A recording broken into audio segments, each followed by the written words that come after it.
Welcome to Top Tier Wrestling, your ultimate destination for all things WWE. Whether you're a hardcore wrestling fanatic or just a casual viewer, we've got you covered with the latest news, in-depth show reviews, and our unfiltered opinions on everything happening in the world of professional wrestling. Get ready to step into the ring with us and stay on top of the wrestling world. This is Top Tier Wrestling.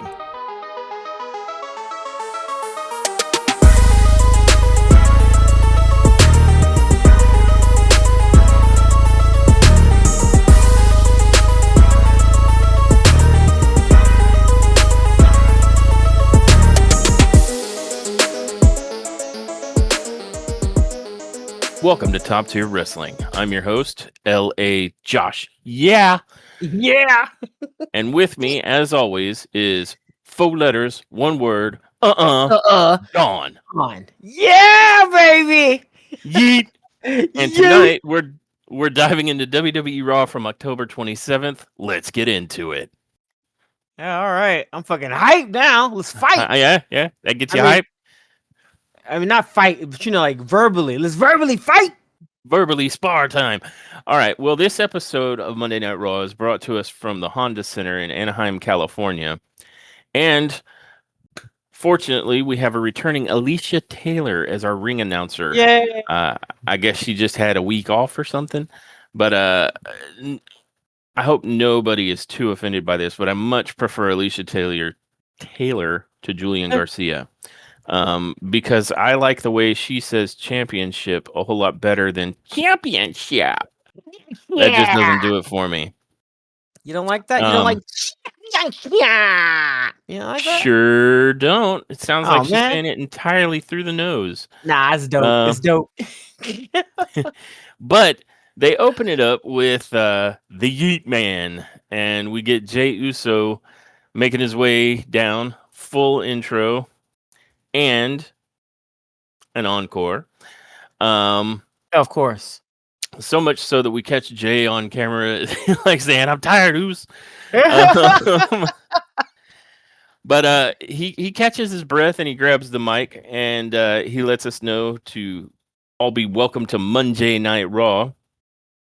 And that he's got a lot of people in his ears these days. Roman in one ear, Jimmy in the other, and everybody mama in his ear. And he wants us all to know that he doesn't give a damn what any of them think. And I personally feel like he is addressing like the heavy criticism on the internet of Jey Uso being in this position. Probably. But it's kind of short and to the point, relatively speaking. And he says, hey, y'all know the lingo, 4 letters, 1 word, And he doesn't quite get the yeet off before CM Punk use his entrance and his music. Lucky for him, that song is good. Yeah.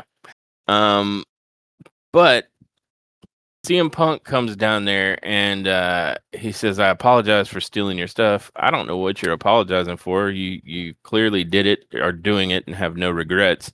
So he says 4 letters, 1 word, Punk. Yeah, he messy. That's why. Yeah.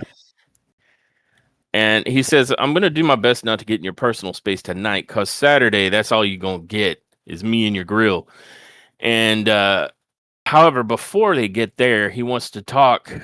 He says he's happy for Jay, that Jay's finally listening to himself and not all the noise, not the Jimmys, not the Romans, not anybody. And he says it's no secret that him and Jay are friends, which makes it harder for him to get in the ring with him, because he tries to put himself in his opponent's shoes, but he's not been in his situation because he's always listened to himself. And I believe that. Punk seems like he thinks that highly of himself that he only listens to himself. I mean, I don't even mean that like in an insulting way. He just seems like the type of dude who would just drink his own Kool-Aid constantly. So yeah, I can totally see that. But he goes on to say, look, I know you got what it takes. I watched you throw your own brother over the top rope. Congratulations on winning the Battle Royal. And he goes on to say, that's not an admonishment. And that the crowd shouldn't do that because it was well within the rules. It was every man for himself. It was just Jay showing everybody, including me, that he's got what it takes, And I agree. and that if as long as he's listening to himself and not listening to anybody else, I'm talking to you, Jay. And I'm like, well, then shouldn't Jay just ignore everything coming out of your mouth right now based on what you just said? Because that seems contradictory. Don't listen to anybody else but me. I'm talking to you. Okay. Uh, but he says, you got what it takes, but how far are you willing to go? And I'm sitting there thinking, Thinking pretty far because you just said all the all the way things that to the he did. championship. Like, did Yeah, he show you he's got what it takes or not? Because your question implies that he, in fact, has not shown you that he's got what it takes. right. I mean, yeah. So, a little bit of a long-winded and awkward promo. Long story short, here from Punk. Um, but he does go on to say that, you're not the only one who wants to hold that title again. My title reign was way too short after I beat Gunter. And he's referring to Seth Rollins cashing in Money in the Bank on him. So his title reign was like, what? Like a Like minute? 2 seconds. Yeah, Like like it was 5 short. minutes maybe. But it's not the first time he's had the title. It's just the first time he's had it since he's come back to the WWE. Um, and he says he knows how far he's willing to go. Um, but I guess he's wondering how far Jay's willing to go. And I don't know. I guess Punk, you should wait for the match to find out, Yeah. Like, do you want Jay to tell you his strategy in advance? That seems like it'd be a bad idea. So I'm not sure what Punk was trying to get out of Jay Uso here. So, and I'm not sure Jay did either. So he just went with all right, let's go. Let's go, Us. I've been in deep waters before. I know how to swim, but you're going to do what you're always going to do, spin the block and have these people you're the man to get behind, right? That's what you do. As soon as I do something that's right for me, you're going to spin the picture like I'm the bad guy, and he goes on to say, I know how you do, and screw you, Punk. Because Saturday night, I'm going to show you who the best in the world is, Oos. 4 letters, 1 word, yeet. And I felt like Jay not only was pithier and quicker in conveying his message here, but he was more to the point and consistent. Yeah. So yeah. So apparently they felt the need that CM Punk and Jey Uso needed to build some more heat. I don't know if they did with this particular promo, but maybe they're trying to shake off the idea that it's a foregone conclusion that CM Punk picks up this win. But it's not. What, It's not. It's like it's not. It's not a foregone conclusion at all. I absolutely believe that CM Punk is going to win, and I'm okay with that. As everyone else should be okay with it. Like, I mean, I really don't. I'm not sure. I'm not sure what the fans want in this particular scenario because they seem to be upset that that Jey Uso was even in the running. They wanted LA Knight to be in the running, and I'm thinking, but did you want LA Knight to lose again? Did you want him to lose another championship opportunity again? Like, I kind of feel like at some point you're gonna start burying that dude. Whereas Jey Uso, he's had the belt. Um, it's okay if he loses this match. Like it, I mean, I think it'll be just fine in his particular situation. Um, I would be upset if LA Knight was at it again, and then losing again. yeah, because LA Knight taking L's Yeah. repeatedly put into this position starts to make you really get the vibe that maybe he isn't the guy. Um, Yes. I know they like to act like that doesn't matter, and maybe they could turn it around, but I mean, why do that Why that even? Yeah. way? Yes. Um, Exactly. and I know they're trying to please multiple different like outcomes here, but I think for me, I agree with you. I think it's kind of a foregone conclusion that Punk wins here because anytime we've seen Punk face off against Jey Uso without any other intervention, he ends up having Jay's number, one. Yeah. And two, in outside of all that, we hear constantly that Punk, might not have a lot of time left with the WWE, so they're probably going to give him one last like see you later run. Yeah. I Um, mean, we all know what the WWE does with especially older male wrestlers. We already know. And CM Punk, I think, is 47, 48, somewhere around there. yeah, I think it might Um, be in that range. Yeah. So that all being said, I it's find this amazing he to be even has a un. title run right now. I find that there's several reasons that I don't find this particular matchup very compelling. One, on its face, it's not compelling. Like CM Punk and Jey Uso don't work so well in the ring and put on such good matches that I would be like there are some cases where it's like I don't care what's on the line because I know these two are going to give me a banger. I don't necessarily think that going into Jey Uso CM Punk. Like Yeah. CM Punk hasn't really given me much of a banger ever. Like he does like two or three specific moves. It's very like a pattern, and he goes for the go to sleep almost immediately. Um, and then we've talked about how while Jey Uso has personality for days, he isn't the best in ring worker we've ever seen. I think the best match I've seen Jey Uso in was his match with Gunter, where he made Gunter go to sleep. Yeah. And I kind of wish in this promo maybe Jey Uso could have used something like that, but that's just me fantasy booking a promo. Would Yeah. be Jey Uso saying, "Hey, your move to go to sleep. Well, you ain't the only one who knows how to put a person to sleep. You're gonna get the go to sleeper from me, or something like that. Like he did Gunter and make you tap Yeah. out. Talk some of that kind of heat, maybe mix it in, but that's neither here nor there." But yeah, the best match I think I've seen Jay have in his singles run was with him and Gunter, and that's because Jay showed me more stuff that's not in his usual playbook and expanded his repertoire. Yeah. And that's a repertoire that is largely borrowing from, I mean, his repertoire already is borrowing a lot, or shared a lot with like pretty much every other member of the bloodline. Um, Yeah. So it's nice to see Jay differentiate himself, at least in ring, when he gets the opportunity. Yeah. Um, I agree. Um. so for there's three reasons basically that I find this to be a kind of uncompelling matchup. One was the one I just went over. The match on its face doesn't seem that compelling. Like I'm not waiting for an in-ring banger. Yeah. Two, I agree with you. I think it's kind of a foregone conclusion that this is going to be a win for Punk. So foregone conclusions aren't inherently compelling either. And lastly, I don't think either CM Punk or Jey Uso is the guy that it's ultimately going to land on or who the crowd really thinks needs to hold that belt right now. It's either got to be LA Knight or Braun Breaker.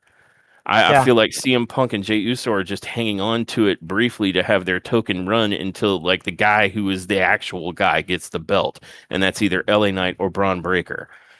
And that's because Seth is out of the picture for the foreseeable future, depending on how long his recovery goes. And Roman is back, but Roman doesn't seem especially interested in going after that belt. But the Yeah. minute he turns his attention towards that belt, he's the new guy. So all of these guys feel like they're just placeholders, I guess is the right word. Yeah. You're not And wrong. so those are the reasons that I'm not especially interested in however this even turns out. Yeah. I don't think you're wrong at all. Um. I think I think for me though, the main reason because I have to be fair. I feel like CM Punk is gonna win this. I feel 115% positive that CM Punk is gonna win this. So much so, in fact, that I've kind of. It's not that I super hate CM Punk. I was never a huge fan of his, but he has somewhat won me over uh in his current WWE run. So I will totally give him credit for that. Yeah. And I'll totally give him credit for usually giving me some really good promos. He usually cuts decent promos. He's a really good talker. So I'm cool with that, and he does a good job a lot of the time spinning bullshit to make it sound like he's saying something, and that's what I think he did here, in this promo, and that's fine. That's fine. Spinning your shit to get somewhere, I get it. Uh, because I mostly feel like I feel like you. I feel like this is a placeholder champion, whoever's gonna win this belt. And I hate to say it that way, but that's what it feels like it is, because I feel like there's more of a storyline here that's going to come after this this main event match coming up Saturday. So I'm not super excited because I've already determined the winner in my head. So that's on me. I think that is mostly why I'm not excited about this match. Secondly, I have to agree with you. I don't think that I don't think that these two men work so well together. It's not like electric dynamite, you know what I mean? It's not like I have to see these guys in the ring. They go all in.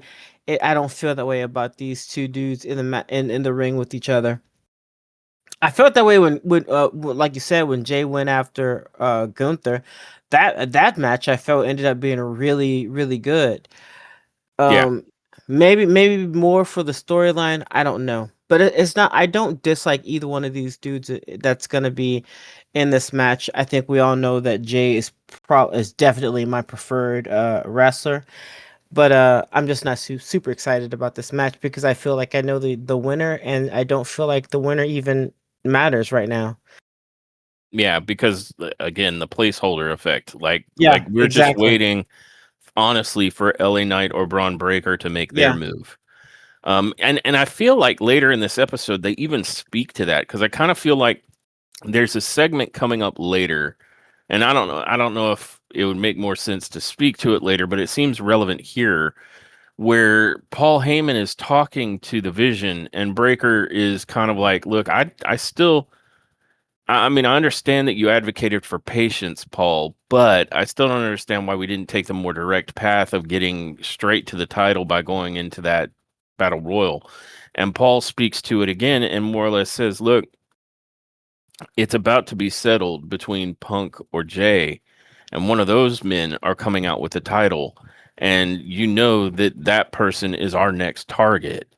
And yeah, so it's like Raw is even telegraphing that it doesn't much matter whether it's yeah. Punk or Jay, because the Vision is going to immediately paint a target on whoever which one it is. That's And true. let's face it, they have been telling us that Breaker is the guy, and he is. Yeah, So, it might make a stopgap on a feud between him and LA Knight, and maybe even LA Knight gets it for a little bit, but Breaker is where this ultimately lands. yeah, And if you can make it a compelling story as we get there, cool. But in this particular instance, it feels like it's so already understood that that's where we're going, that the interest in CM Punk and Jay here is minimized. yeah, Um, because it needs to go to LA. Like, that's where the people want to see, and that's who they're interested in seeing become champions right now.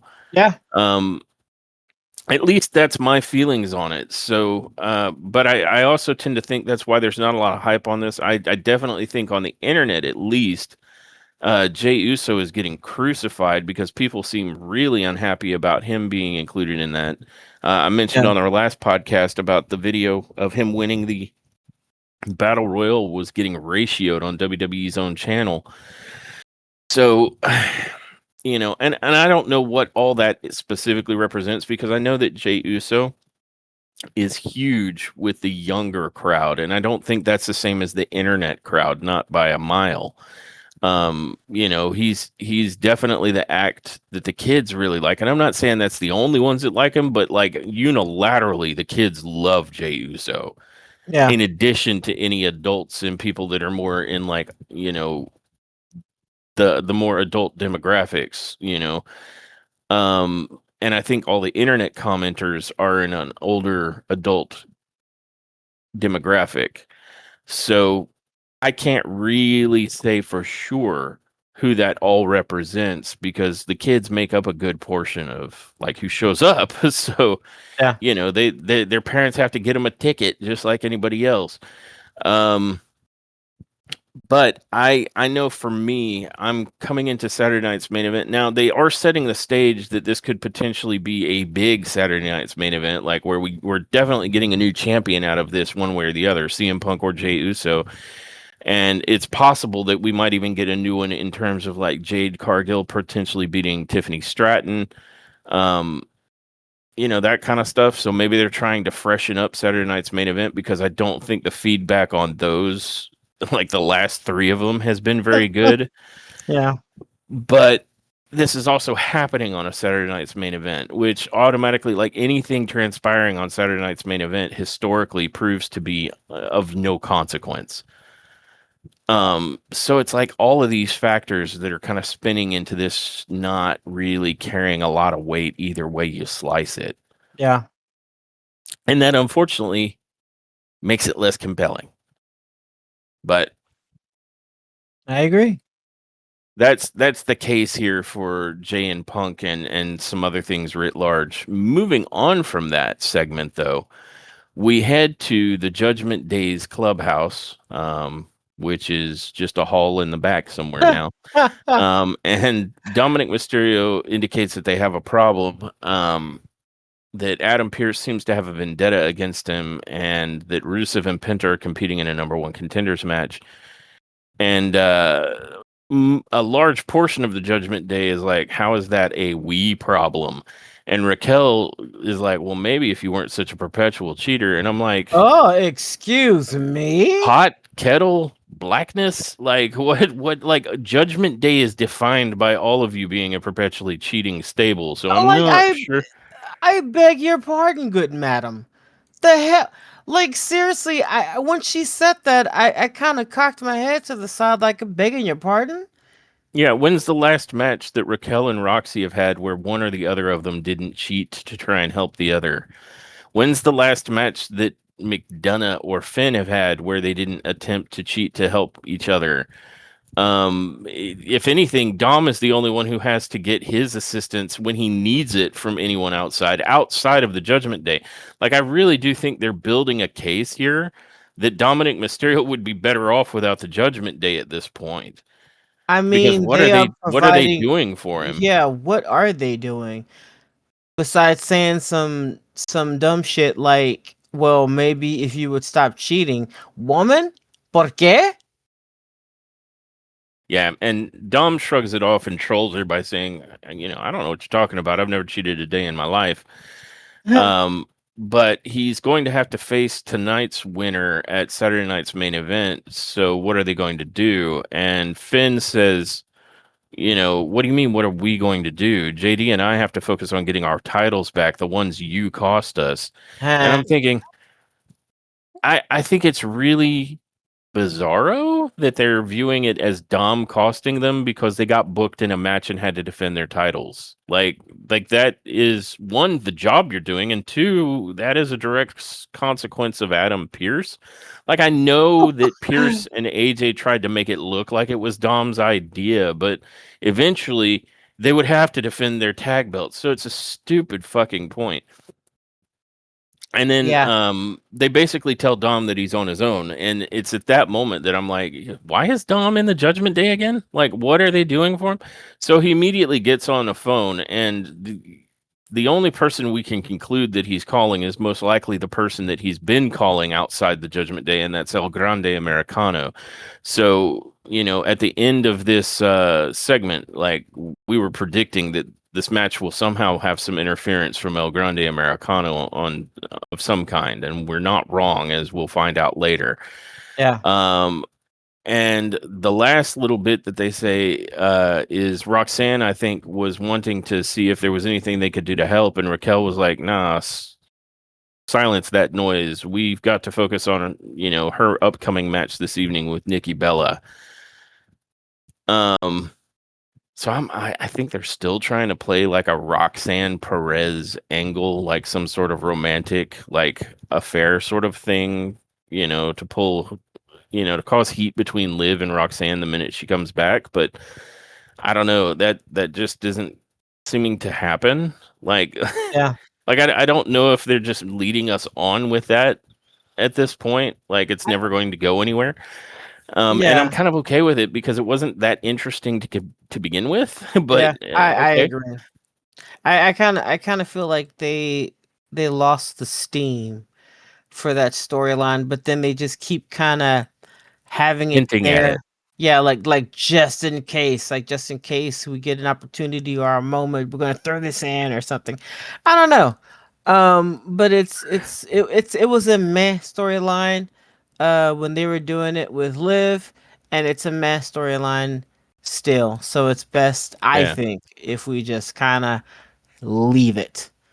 But Well, you and know, I think if anything at this point, Liv, when and if she does return, is going to come back and feel more like replaced by Raquel in the Judgment Day with Roxanne and how they lost the titles they had. And it's like, yeah, but even there, I think it'd be a stretch because like Liv was going to have to either cost them both the titles or abandon it with this kind of an absence. Like, so yeah, there, it was going to get lost one way or the other. yeah. If you choose to be salty about it, that's fine. I mean, you probably will because you're a heel. Um, but after all of that, we finally get to our first match of the night, which is the aforementioned Rusev versus Penta in a number one contenders match for the WWE Intercontinental Championship. And what were your thoughts on this match before I get into it? Because I feel like I've been like hogging No, the talking you're spotlight. that's fine. And unfortunately, I'm gonna be very brief with what I have to say. I thought it was a very boring opener. Um, I don't have anything against Penta, but Rusev has got to be just one of the most uninteresting wrestlers. It's not that he's bad; he is not bad in the ring at all.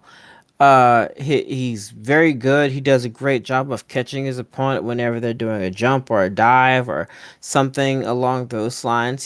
He's an amazing partner when it comes to that, but his move set is boring as shit. Uh, and that makes him very boring. Um, and this was a very just yawn of a match. I found myself just staring at the screen often and thinking about other times I've seen Penta in great matches. Um, and none of them so far have been in WWE. So I'm not really sure what they're doing with Penta, and I can tell that they are not really sure what they're doing with Penta. Uh, that seems to be a problem with WWE. They only know how to handle like super over superstars, and even then they fuck that up. So I don't know. Rusev, however, I have nothing. I have no advice, nothing for Rusev. Um, I don't think he's gonna change his moveset anytime soon. I think he is comfortable being in the position that he is, or being the type of wrestler that he is. But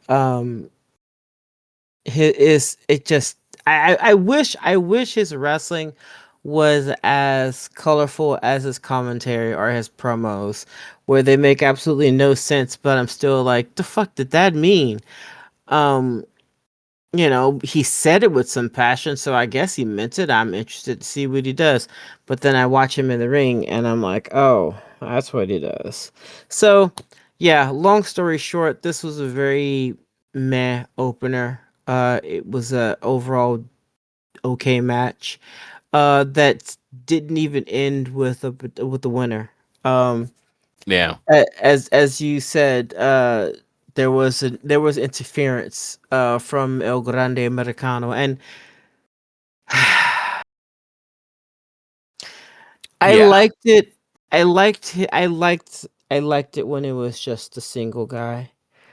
And they were just throwing out random, like, is it one guy or is it several? I liked that. Now they're in a group, and I could care less. Sorry, yeah, I yeah. could not. I could not care less, man. So Um, If I may, I Please. fully agree with you on all counts. This match was only okay, Yeah. and I am personally struggling to be into Rusev at all. He's got intensity, and it's directed at nothing. Like it doesn't Yep. manifest as him being amazing in the ring. It doesn't manifest in him being extra brutal in the ring, and it doesn't manifest in a character that is particularly compelling. It doesn't manifest in promos that make any bit of fucking sense.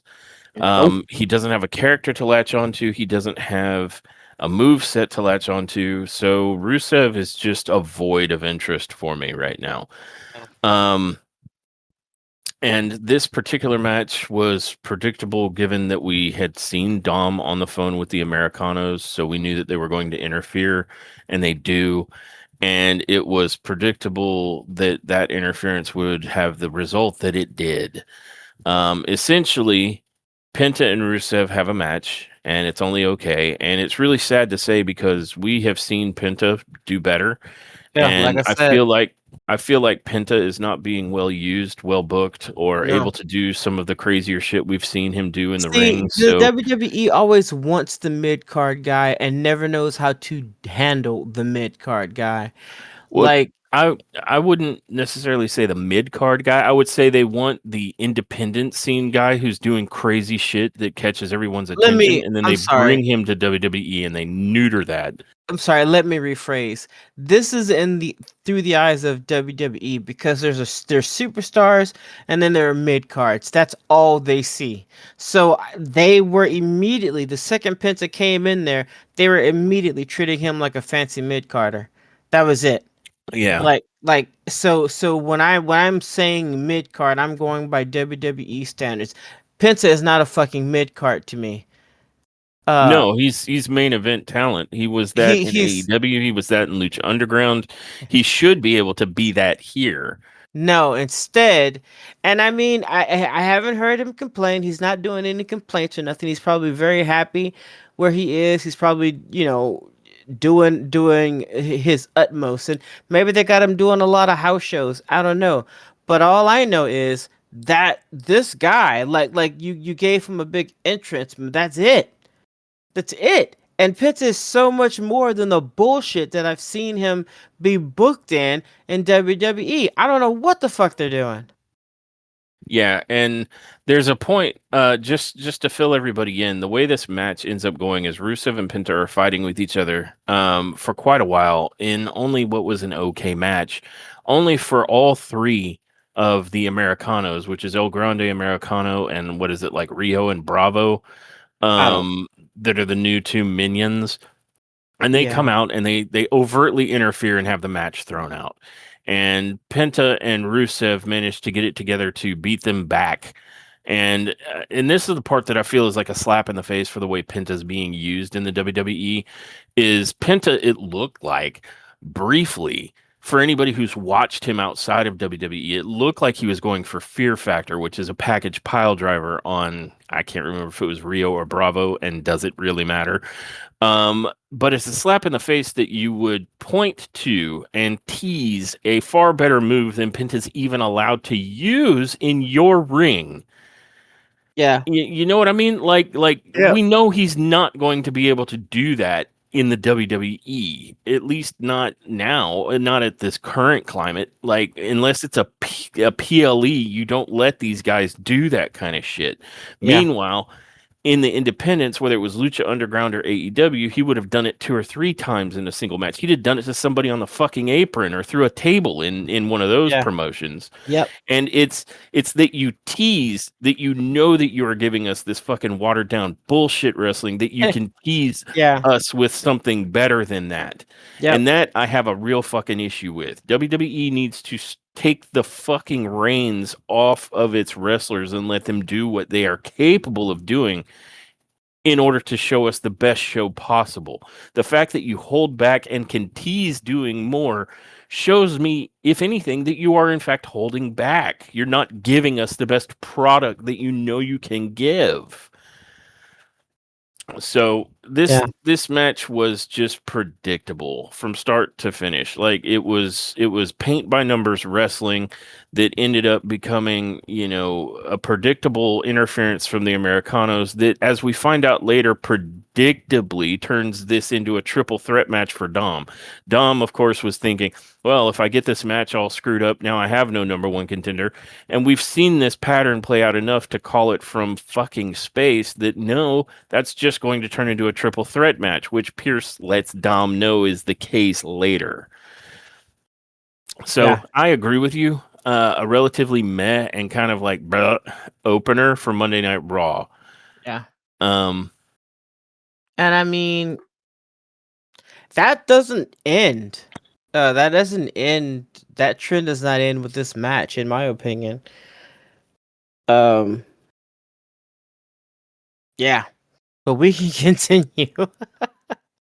The match results were no contest because there was interruption, and Josh just explained. Let's try that sentence again. Um, yeah, it there was an interference from El Grande Americano and the other two little muskrats. And there you go. But yep. after that, after After that that, we have Jackie Redmond backstage, and she's having an interview with LA Knight.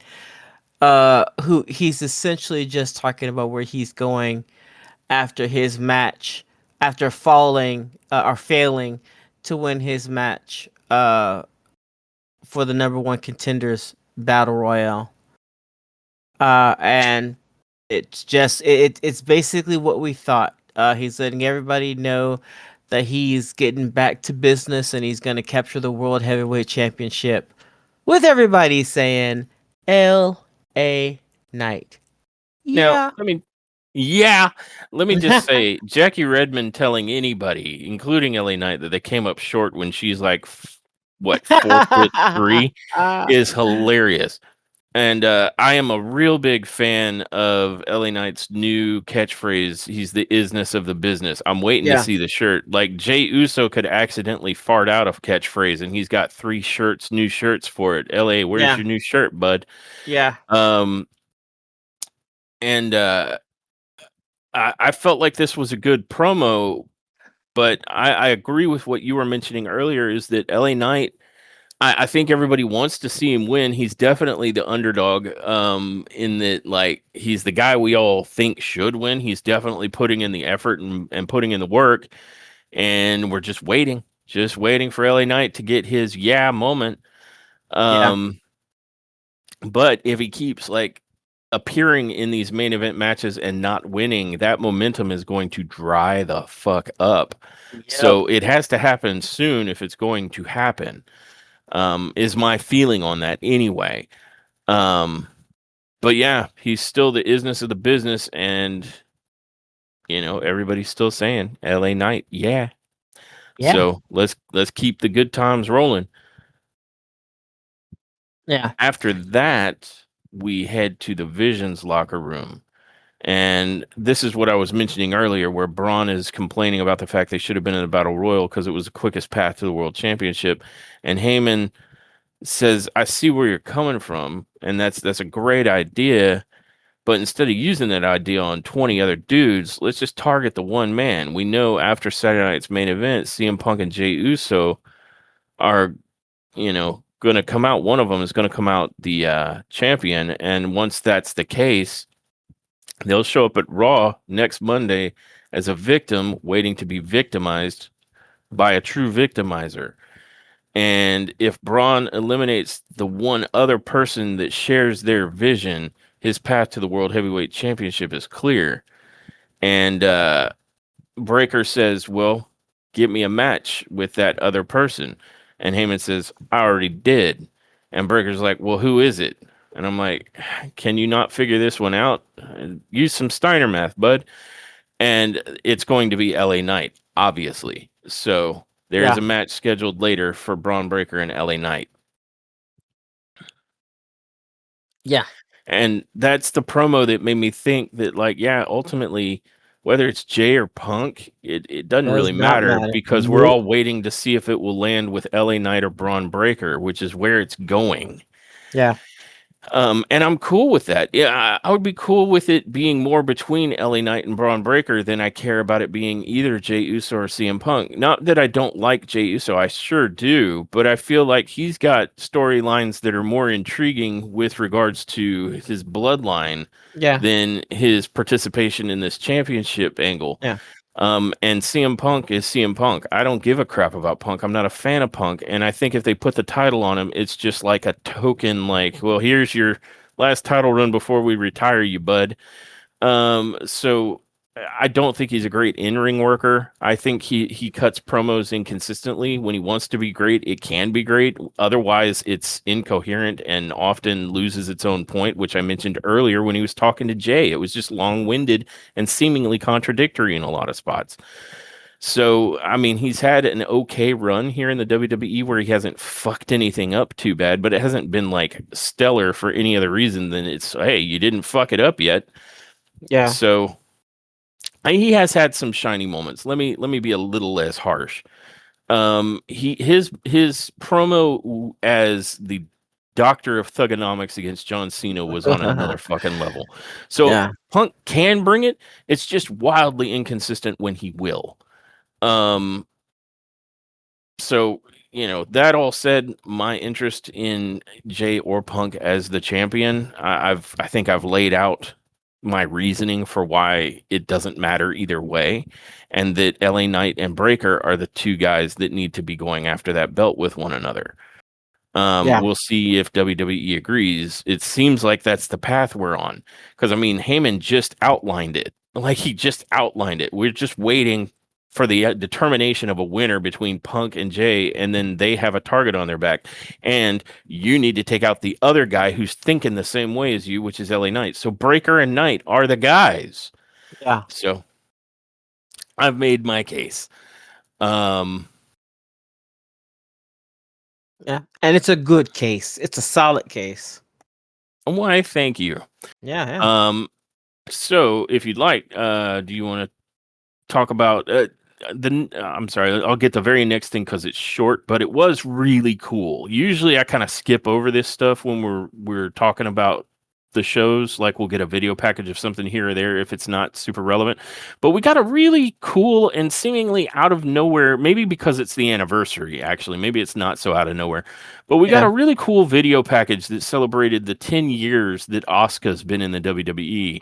And at first I was like, oh, okay, we're not watching Raw, we're looking at this thing. But then I watched the package and I was like, that was really, really good. I And thought it it was shows awesome. Yeah. where Asuka started and where she's at now, and you can see a world of difference. And it was a really cool package. So kudos to that, and I think well celebrated little moment for Asuka. Nicely Yeah. done, WWE. Yeah. You did good with that one. Yep, I agree. Uh, After that, we go back to Judgment Day. This being Finn Balor and JD McDonough, and they are essentially demanding a rematch for their belts. They're demanding it from Adam Pierce. JD a little bit more forward than Finn, but still, that's what they were wanting, and they wanted it that night. And Pierce is like, "Yeah, you guys are already busy." Essentially, he has a match set for one of the two. So either JD McDonough or Finn Balor need to go against Sheamus because he big mad. Big And mad, bigger big than mad. usual mad. Yeah, bigger than usual mad, and he wants to beat somebody's face off. And before Finn could even say, ask a question, JD McDonough said he was gonna do it, so he uh, threw himself into the lion's den. But then after that, after this match, they wanted to talk to Pierce about getting their rematch for the titles. Um, Look at old JD McDonough being the big stepper. yeah. Oh I my gotta say, god. I was pretty pleased to see that because, like, like I know that the Judgment Day cheats and they're the heels, right? But like these are some talented individuals, and it's nice when they remember that they don't just have to be cowardly little lions. Yeah. Even though that's how I think Tess tried to spin it with regards to Finn, even though Finn didn't get a chance to say shit. JD just stepped up so fast. Yeah. Yeah, whatever. Tessitory needs to. Anyway, I felt like uh, JD was trying to show us that his balls are as big as his head. yeah, I think so too. And I like fucking hell yeah, I appreciated that. Yeah. I thought it was really cool fucking step up for him. Plus, I like watching JD in the ring. He's really good. He is really good. He is one of many wildly underutilized and Yeah. underappreciated talents. And the WWE seems to trust him enough to let him do a little bit more crazier stunts, if you will. And he usually does them without any type of issue. That the guy is really Yep. underrated. Um and I don't know how far he can get. I don't know how big he can get in a promotion like WWE. No offense, that they have a certain look that they always go for. Um, and if you aren't in that category, then you will always be a really good extra, or you'll always be a really good Yeah. supporting cast member. You're always going to be a mid carder. So that's their overall word that encompasses everybody that's not like Bianca Belair or Their Jade top Cargo talent. or Roman Reigns or huge Yeah. names. Um, Yeah, but JD McDonough is impressive. but And he's impressive, I yeah. I agree, he's got a proportion issue. It's not that big of an issue though. Like if you I think you and I and pretty much a lot of people, I believe, could overlook that if he's performing at an ace level, which is Yeah. what he seems to be doing. And watching JD like do his thing with Sheamus makes me want to see him like have an actual good match, like maybe an independent match. Maybe that should be a match type, WWE independent scene match, Oh, which is that just would their be version awesome. of a hardcore ass match. Basically, they call it that because they can't call it our version of an AEW match. Yeah. Um, but I would love to see JD and Penta just really go at each other because I think they would put on an absolute fucking smoke show. Yeah. Hell, even Finn and JD, they kind of hinted at that later. The announcers were talking about, well, it's interesting how in all the years they've known each other, Finn and JD have never had a match against one another. So maybe Oh, they're setting I'd the love stage it. for something like that. But Yeah. I think they could put on a banger if you take the fucking reins off of them and Yeah. let them do what they can do. Yeah. Yeah, I could not agree more. Um yeah, but I don't know what they're gonna do, but I hope they do right. I hope they do right by JD, honestly, because he is he is way better than I think he's gotten credit for just yet. Um Yeah, and to be perfectly honest with what they have allowed him to do, he has fucking aced it. yeah, Um, just imagine what he'd be like if they just were like, yeah, go nuts, man. Just yeah, yeah, I that'd be agree. a scene. I think WWE could do really well to have more opportunity for something outside of all of their main event players. Yeah. Like you keep introducing like mid card titles and your tag team division can fall into this too, but then it's like they don't get very much opportunity to showcase. Yeah. Um, so here's For a hoping, while there, for a couple of weeks, 2 or 3 weeks, they seemed to know what they were doing with the tag team division on SmackDown, and and then they just dropped it.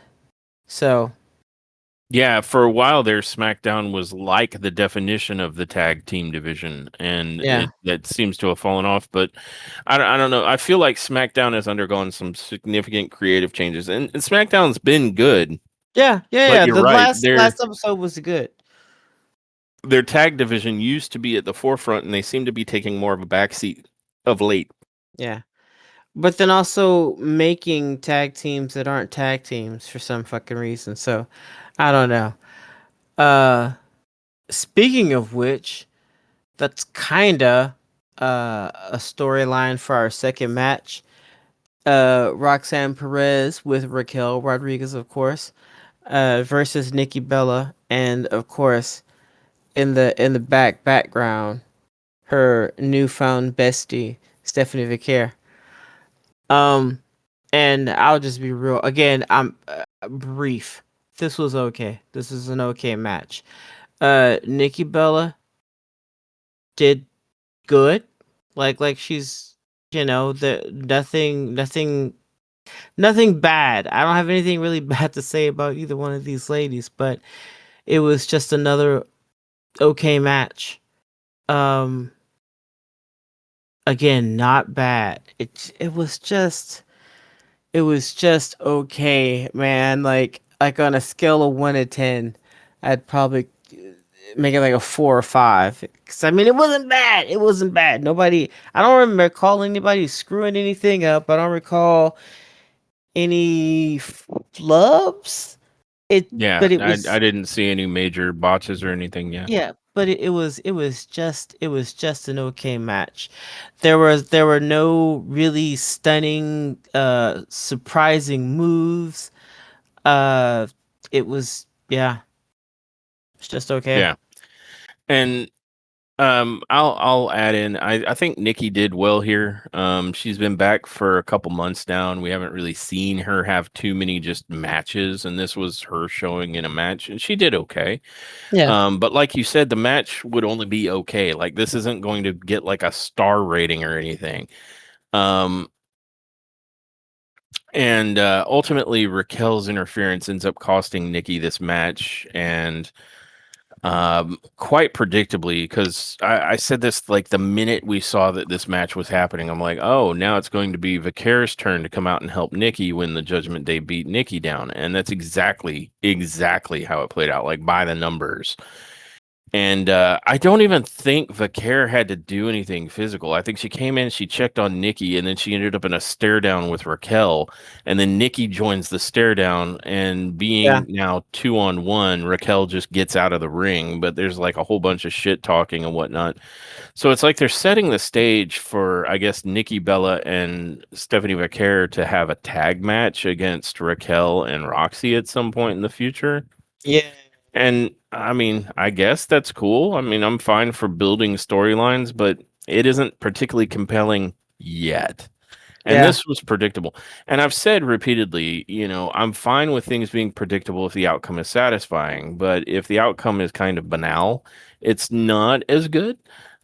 So nothing really wowed me here. And that might be sadly that might be like my opinion of this episode of Raw in a nutshell.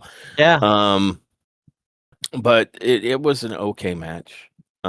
Again, no major screw ups, but then nothing that was either particularly standout either. And even the interference at the end didn't even become physical, just a stare down.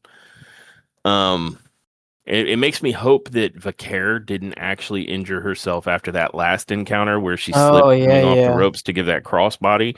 Like maybe they're having her play it like, play it easy so that she can wrestle, I guess, maybe at Saturday night's main event. Um, but yeah, an okay match. Um, Roxy Perez did like she has always done, and unfortunately, Roxy Perez is starting to feel formulaic. yeah, Like there's a couple of things that we know we're going to see out of her, and that's cool and all, but it's starting to feel too much like a choreographed dance and not enough like a fight between these individuals, which isn't good.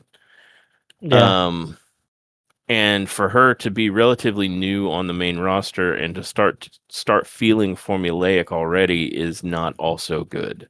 yeah. Well, I mean, Because they down got her out there freaking every freaking night, man. Like, she is working for them sandwiches.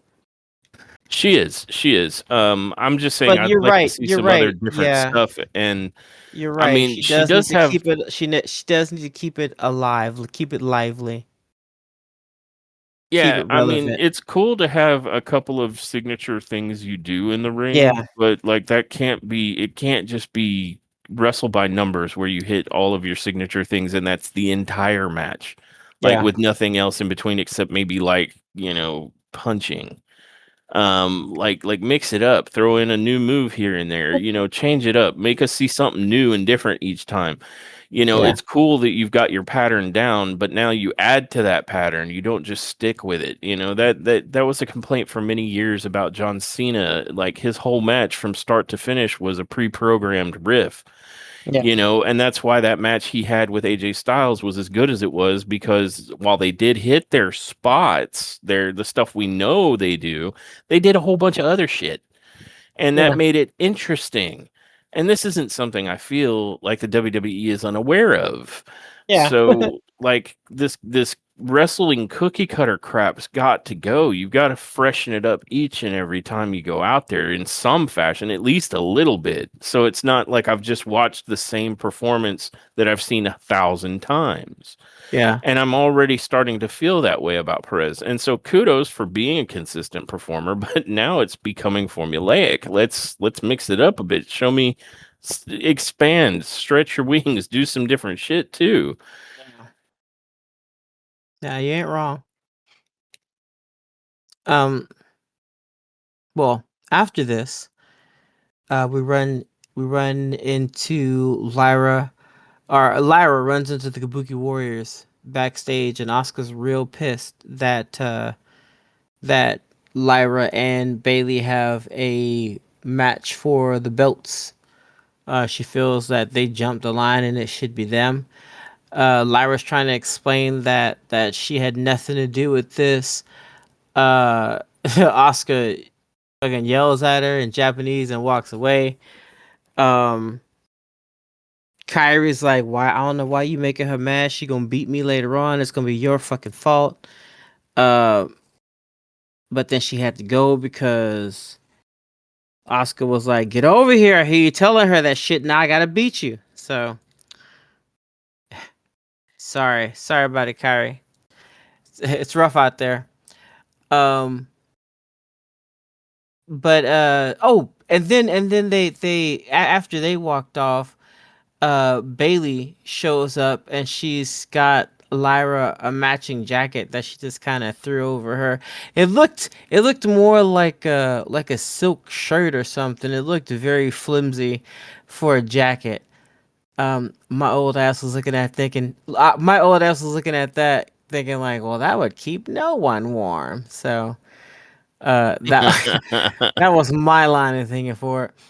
Um, but anyway, she got her matching jacket, and Lyra pointed out that she's never been in the ring with Charlotte and Alexa before, so it was kind of a big deal for her.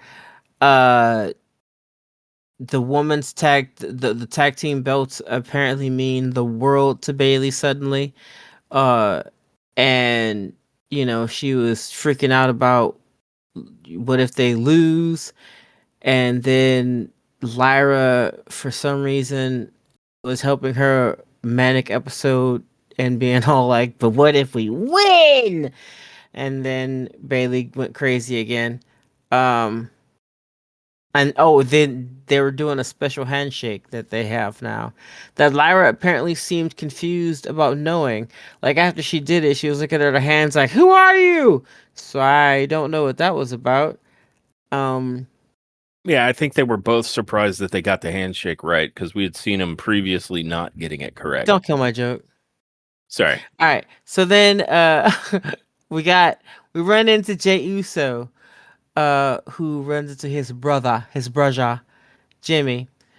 Uh and basically they're just straightening the shit out because of what happened at the battle royal last week. And I mean fuck Jimmy or Jay essentially said what we were saying or what Jimmy said, which is, it was like an every man for himself thing. And Jimmy did mention what you had said, which is Jimmy thought that they were going to eliminate everybody else, and then it was going to be uh those Just them two, two. yeah, Yeah. those two in a match. But then Jimmy basically called Jay scared about it. And that's why he kicked him out. Or that's why he threw him out when he when threw when LA Jay Knight took out. Jimmy out. Yeah. Yes. And then he walked out like mic drop, you know? And I remember thinking, "Hey, careful, because Jimmy is a better technical wrestler. He is. His moveset is even a bit more standoutish. Jay's good. Guys. I'm not saying that Jay is not good. He is my favorite. I told you I want to be him when I grow up. Um, like Jay is amazeballs, but just technical skill, okay, guys? Just saying. Jimmy is good. He's good. I think about what Jimmy would be able to do if he were not in WWE. And I'm not saying that I want him to go to anywhere else. That's not what I'm saying. I'm just saying if he was in a different if he had the ability to do more than what is allowed in WWE, I would be interested to see what he would do because I feel like his moveset would be a bit more standoutish, especially since he's got that twin rivalry Yeah. that twin competitiveness. I think he would do a lot of crazy shit that I feel could pull off. I feel like he could Well, pull it off. he's added some more high flying stuff to his Yeah, repertoire. We've seen him yeah, do like springboard, not springboard. We've seen him do top rope tornillos, and he's changed that. It was a tornillo at first. Now he is quite explicitly doing Uso in the wind. And I don't know if yeah, that's new or if it's just new for lately. Like maybe he did yeah. it before and now he's doing it again. But another tool in the arsenal that Jimmy used to have that we haven't seen shown up in a long time is Tequila Sunrise. It was this Hmm. kind of interesting looking submission, and maybe he could go back to that too.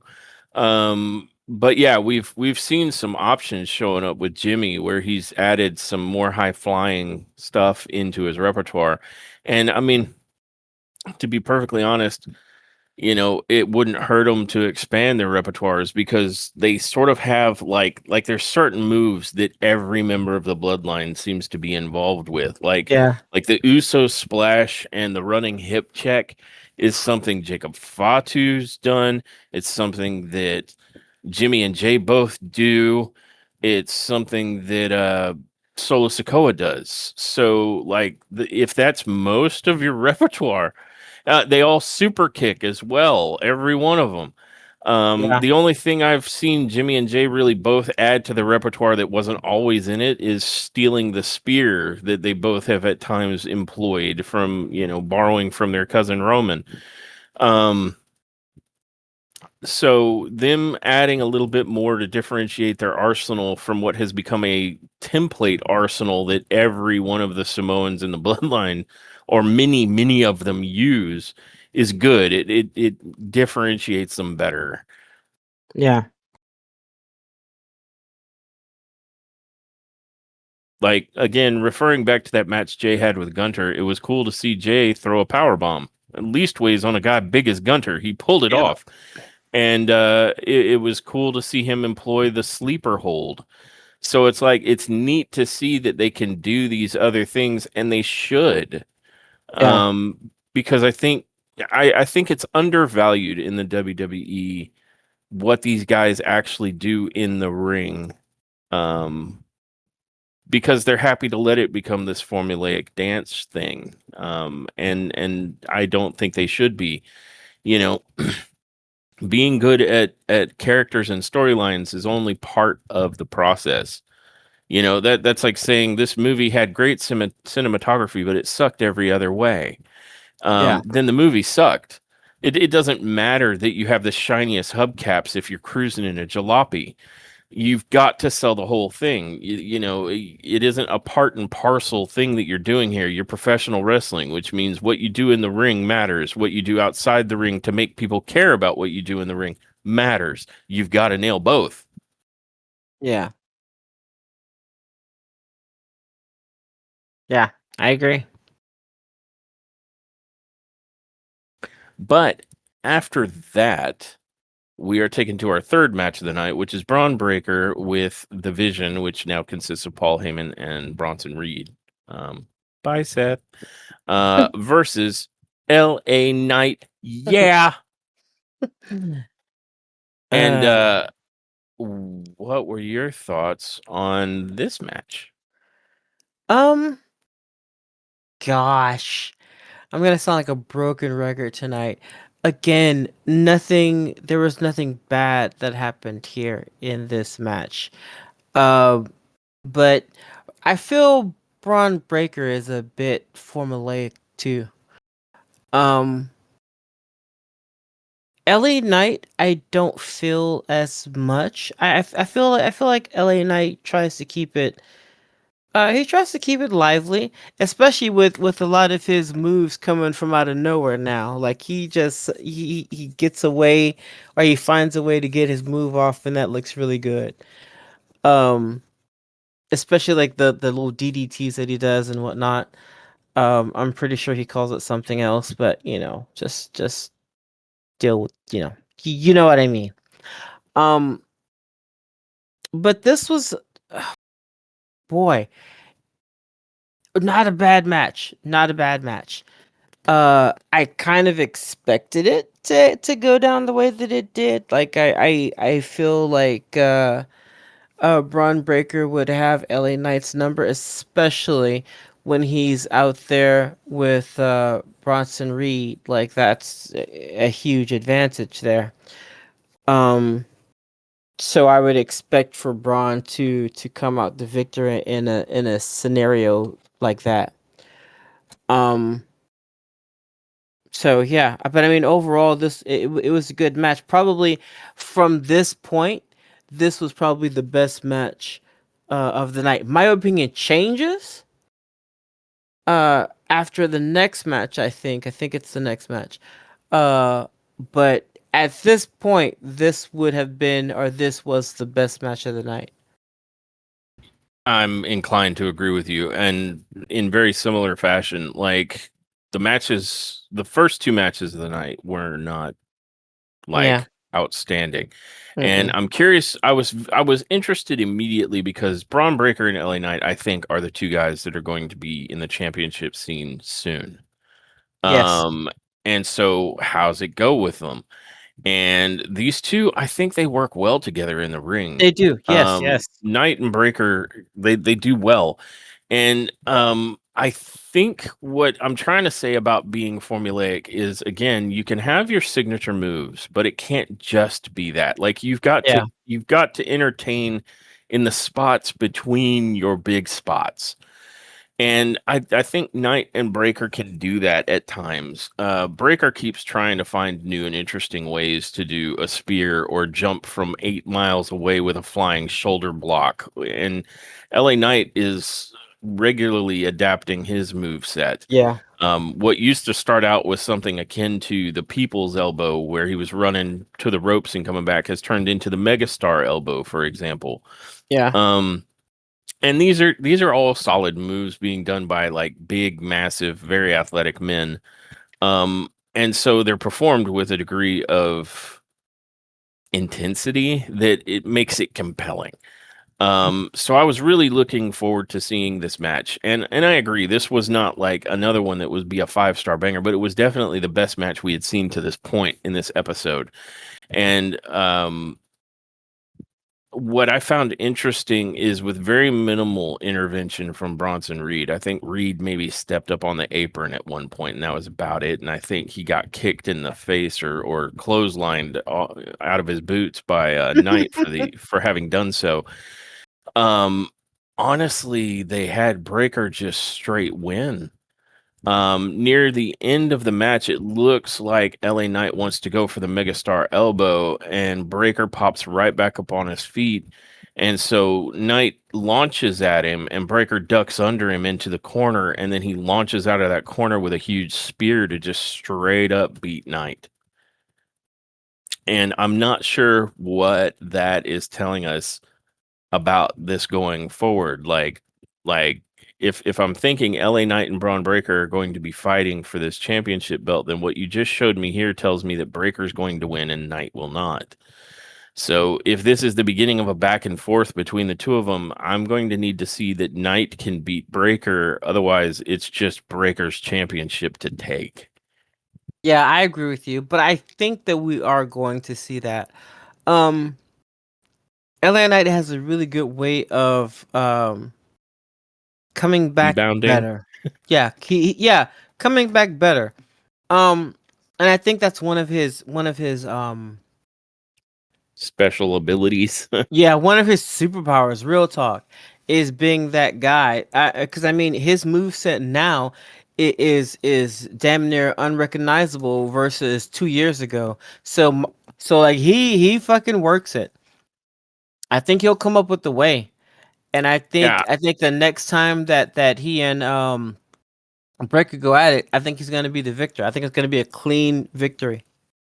I certainly hope so because I think that's what we need to see in order to keep LA Knight's momentum from fizzling out. Yeah, Because again, as we mentioned earlier, if he keeps showing up in these top spots against the top guys and not winning, yeah, that's yep, going to yep, kill his momentum. It's fine if you lose occasionally, but you can't lose consistently. Otherwise, we're just like, well, Breaker's got your number, yeah. 100 times out of 100. It's not interesting. I mean, it might be interesting to watch him break you, but we know who's going to win. Um, but yeah, generally speaking, this was the most enjoyable match of the night up until this point. Yes. They both looked really good, and I agree with you. I think what you're saying of Knight, I also see in Breaker. Like, just consider how short of amount of time Breaker's been on the main roster and how far he's come. That's I true. That's true. really. I know that WWE in the past has tried to feed us somebody, and we're like, fuck this, I don't want it. But like Breaker is really Like winning me over. Rusev? Like this dude is solid. Well, like I was gonna say more like Roman Reigns, back when he was like the big dog, nobody wanted it because it felt like this is obviously the guy that WWE is like pinned in their hat to be the guy, but we don't see it because he Yeah. hadn't quite risen to that level yet. Then he became the tribal chief and he rose to that level.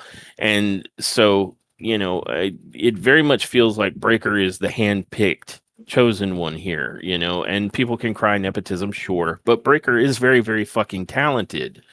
I Yes. don't want to Yes. take that away from him just because he has a famous family any more than I'd want to take it from Roman, all the work he's put in.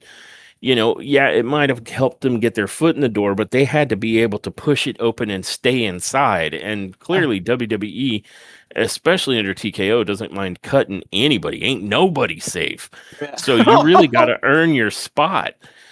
Um, so I don't want to take that from Breaker, even though he is clearly like a guy that they've got their eye on to be the guy, and I think he Yeah. could be the guy. So I'm real interested because I feel the same way about LA Knight. Like I think LA Knight is really really good as well, and this dude's just been working it from ground zero. So I'm much more interested in what transpires with the championship with regards to how it will affect Knight and Breaker than I have any interest in Punk or Jay with regarding. Um, Yeah. Again, I say that with all the love in the world for Jay. His Yeet character that he has come up with over the past couple of years is outstanding. Um, so I'm not trying to say something bad about Jay. I'm just saying for this particular set of interest with regards to the World Championship belt, I'm vastly more interested in Breaker and Knight. And Punk can fall out of the equation as far as I'm concerned, but I mean, I know I'm not the leading voice or the only voice in that. There's plenty of people that love the shit out of CM Punk for reasons. So cool story, but I don't think it's his story. I think we're waiting for Breaker and Knight to step into the picture. I think you're right. And yeah, I'm okay with that. And I like you said, I have to reiterate that CM Punk is not a fan favorite for me, but I know that people love the shit out of him, and that's cool. Because like I said, his run here so far in WWE has not been hasn't been bad at all. No, no, it hasn't. And I mean, if this is going to be his final run, then let him make it good and get his flowers and Yeah, gracefully holla. But I also think that LA Knight and Breaker and Reed are your future. yeah, Even Jey Uso, absolutely. as good as he is, I think, how many more years do him and Jimmy have? Um, and I'm not saying go ahead and put either one of them out to pasture now. I'm just saying, legitimately, when you say that Breaker and Reed are the future, you are not wrong. They are. They're the new stars that are being built to be the main event. Yeah, And LA Knight fits into that picture too because he's just wanted to be that and has worked towards that for so long.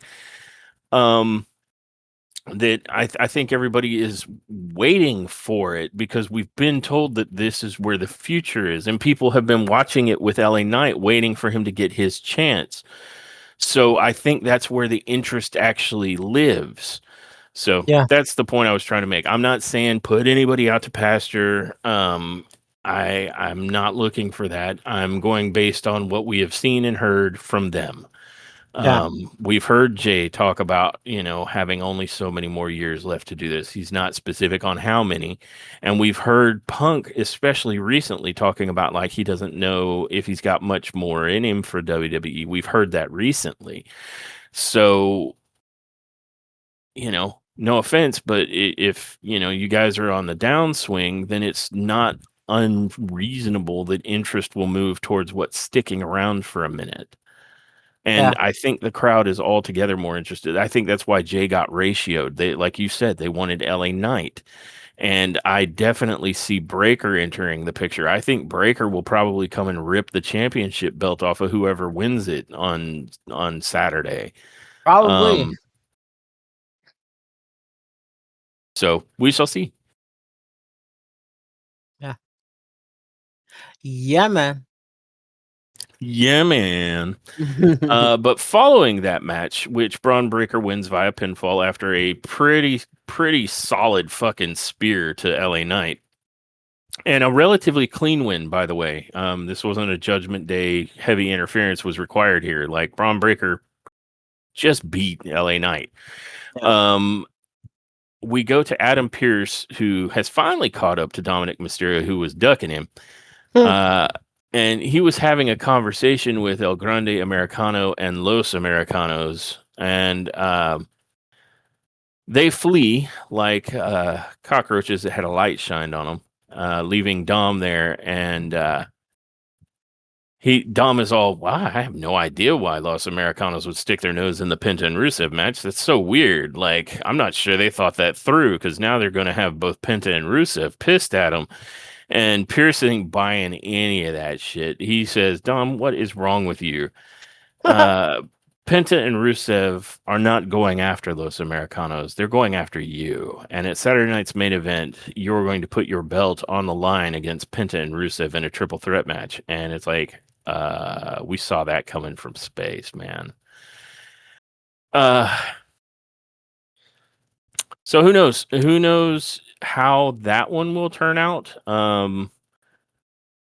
I honestly can say I'm not 100% sure. I don't think they're tired of Dominic Mysterio finding a way to win against insurmountable odds. So, Yeah, but at the same time, I think that belt would look real good on Penta. I don't care about Rusev. I've made that case. So that he is the least compelling element in this. He's just adding extra challenge that Dominic Mysterio has to try and cheat his way out of. yeah. But I could see either Dom retaining or Penta picking this up at Saturday night's main event. Um, that's I kind of think my prediction for the outcome of that triple threat match. I think Dom's gonna retain because that'd be just way too many championship belt changes. I don't like I think he is going to retain and it's gonna be some comical or clever way by which he does so. Yeah, I think you may be right. It's hard to say, at least for me, because I feel like WWE has gotten criticism for Saturday night's main event, certainly from us, and I can't imagine we're the only ones. And so I feel like they're stacking the deck for some surprising cool shit to occur at Saturday night main event. Yeah. Um, so maybe it could. I mean, they certainly are presenting, at least for me, the idea of the possibility that they are attempting to make Saturday night's main event not such a lame duck of a show. Yeah. Agreed. And maybe, we've seen a lot of like quick title mobility the last couple of episodes of either SmackDown or Raw, where like, first we had that big title change with Ilya Dragunov that we weren't expecting. Like we were surprised first, yay, Ilya's returned, hooray! And then surprise, he also wins. And it's like, wow, okay, that's a Mhm. lot for them to do Yeah. on a SmackDown. And It's a then on lot, Raw, Robin. we had another title change as well. So I thought maybe they, because I remember saying, maybe WWE has heard what we had to say about title mobility and not just keeping it sat on someone for an eternity. And so it's not like Dom couldn't survive without that belt. He'd still be the AAA Mega Campeon. Um, so I could see it depending on what their intention is with this particular Saturday night's main event. If they're trying to like sell us the idea that shit does happen here and it's not the worst show ever, then they might be trying to set it for a lot of surprises into this Saturday night's main event to maybe answer for that criticism against how kind of lame the last three of them were. Um, But as you say, maybe not. Maybe that is too many title changes. So it could go either way, which is kind of why my prediction was double headed. It could either stay on Dom, and it shows that Dom can find a way to cheat his way out of almost anything, or it moves to Penta. I don't see it going to Rusev here. Yeah. I don't either. And I'm okay with that because I think he sucks. Yeah. Well, following that particular run, Rusev sucks. Didn't they chant that at him in his Yes. match? Yes, they did. God, I'm like, Rusev, you hear the people, man. They aren't chanting Rusev Day. They're chanting Rusev sucks. Yeah. Um, but I digress. After that particular revelation, there we go. We see in the back that Jimmy Uso walks up on Jay, who's sitting on some like production crates. And Jay says, "Hey, I heard what you had to say earlier." And he loves his brother and nothing will ever change that. But Jimmy had said last week himself that if he'd had the opportunity, he would throw Jay over the top rope. Now he didn't use those words exactly. He told Jay he was going to go all in on him, on Yeah. everybody, and that includes Jay. And you know Jay says it didn't happen that way and it's not his fault. So he's wondering why Jimmy, before the biggest match of his career, would think that his own brother's trying to betray him. And he goes on to say, if I can really rap with you, I got a lot on my plate. I got Roman Reigns, The Vision, CM Punk. I ain't got a lot of real estate left. And he asked Jimmy, you feel me? And Jimmy does. And then they kind of do the bro handshake, which is like half hug, half handshake. And I think Jay closes the segment as he's walking away saying, I love you. Or I love you, bro, or something like that. Maybe might have been I love you, ooze. Anyway, it looks like they've patched things up. Um, and that was cool. I liked that segment because it didn't leave hanging like just an unanswered question. The fact that Jimmy had, in fact, at least as far as we saw, and they sort of do these promos like the only time these two ever talk to each other is what we see in the promo. So in that promo, it's not like they talked about it at length. The last thing that was said was Jimmy said, I'm going all in on everybody, and that includes you. And Jay said, well, go on in then. And so going in with that understanding, it doesn't seem reasonable that Jimmy is acting so butthurt that Jay went all in on folks, even if that's not what Jimmy chose to do. Yeah, So I felt like this was a very fair response back from Jay, and that they cleared the air over what seemed like a relatively easy misunderstanding. Like rationally, it's easy. As far as like people's hearts and egos, it was a big hurdle, and it seems like they got over it, and that's cool. And I thought it yeah, was a cool interaction. yeah. Agreed. Yeah, Well, and and that, that led us. Yep, go ahead. yeah, that leads us into the fourth match of the night, which was Sheamus versus JD McDonough with Finn Balor as his little sidekick. And for me, this is without question the match of the night. Um, JD McDonough and Sheamus work amazingly well together. Sheamus is a big dude that, in my opinion, does a pretty decent combination. Like I know he's got the bro kick and all that, and but I mean I feel like he does a pretty good combination of doing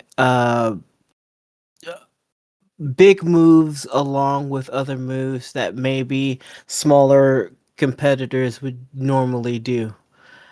Um, so I don't think his moveset is as boring, I'm trying to say, is as boring as Rusev's. Um, but even when, man, I could go on and on about the boredom that is Rusev, but I won't. But I won't do that because this match honestly deserves some praise for being a really fantastic match. JD McDonough is amazing. I've said it earlier tonight. I'll say it again. He is highly underrated, man. He's highly underrated in WWE. He should be huge. He's probably one of the best technical wrestlers I've seen in a minute. And not only is he really good technically speaking, but he's entertaining. Like he's good. Like he's like the total fucking package when it comes to his skill in the ring. He would be the guy that I would put with other guys to show them how to do some shit, like how to do it correctly, how to do the, like he would be that guy. He is fucking phenomenal. He to me is one of those guys that's also the future of Yeah, WWE if they fucking let him. yeah, I agree. He's so good. He's so good. Yeah, he really is. He's very, very good. He's good at his delivery when he's allowed to actually get his moves off, and he's good at selling for sure. Yeah, oh my god, he's the bump king, that dude. Like honestly, man, he is. That's all I can say. All I can say is he's just so freaking good. He's a Yeah. treat, a delight to watch every time he's in the ring. Every time. Yeah, I have to agree. This was a fight in this match. Sheamus and JD really gave it to each other, and it was a tremendous showing for JD.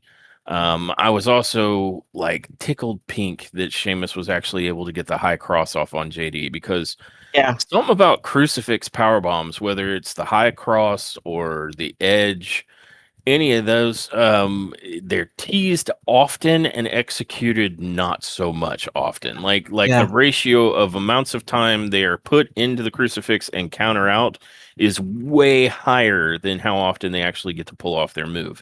So I yeah, was thrilled that the high cross wasn't just teased again, but he actually landed it, and it looked brutal. And like JD, I think, would have lost the match right there except for some interference, yeah. where Finn did like the most over the top, like it's Oh one, my usually they just walk god. over and put like their guy's leg on the ropes. Finn did like a triple Lindy onto the apron, slid across it like a boss, grabbed the leg on the way, topped it over there, and then hopped off and was like doo, doo, doo, doo, like in one smooth ass motion. It might have been one of the coolest things I've ever seen Finn Balor Yeah, do. yeah, so my man is And it over was the like, top he's with like, it. look, I only got a small part to play, but I'm gonna make it fucking count.